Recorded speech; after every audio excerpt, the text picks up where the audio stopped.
দর্শক বসে পড়েছে কিন্তু একবারে ছাত্ররা বগুড়া প্রাণকেন্দ্র সাত মাথায়।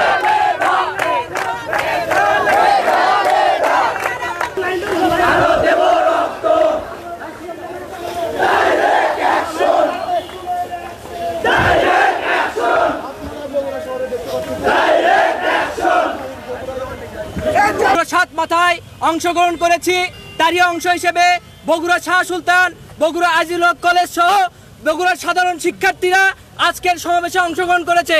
আপনারা জানেন গতকাল কুমিল্লায় কিভাবে নির্মমভাবে আমাদের প্রশাসন হামলা চালায়, সিলেটে হামলা চালায়, এই নোয়াখালী বেগমরোগে হামলা চালায়। আমরা এর তীব্র নিন্দা জানাই এবং যেন হামলা না করে। আজকে যে পুলিশ সদস্যরা হামলা করেছে আমরা তাদের কাছে প্রশ্ন রাখতে চাই, আপনার ঘরেও তো সন্তান রয়েছে, হামলা করলেন।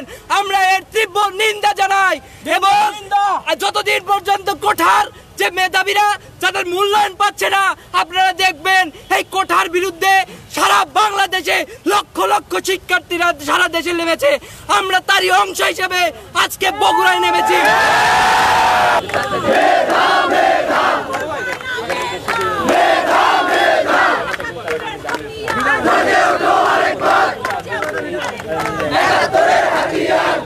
কোনো রাজনৈতিক না, এটা সম্পূর্ণ বাতিল করতে হবে।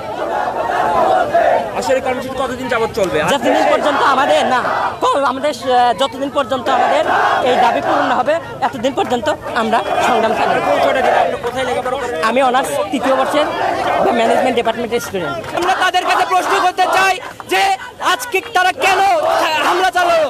তাদের ছেলে মেয়েও তো পড়াশোনা করে, তারা একজন নির্মমভাবে হামলা চালালো। এবং আমরা কিছুক্ষণ আগে খবরে শুনলাম কুমিল্লা মেডিকেল কলেজ থেকে যে একজন ছাত্র নাকি সেখানে নিহত হয়েছে। আমরা এর তীব্র নিন্দা জানাই এবং প্রশাসনকে আহ্বান জানাবো আমাদের এই কর্মসূচিকে তারা আরো সফলভাবে বাস্তবায়ন করতে সহযোগিতা করুক।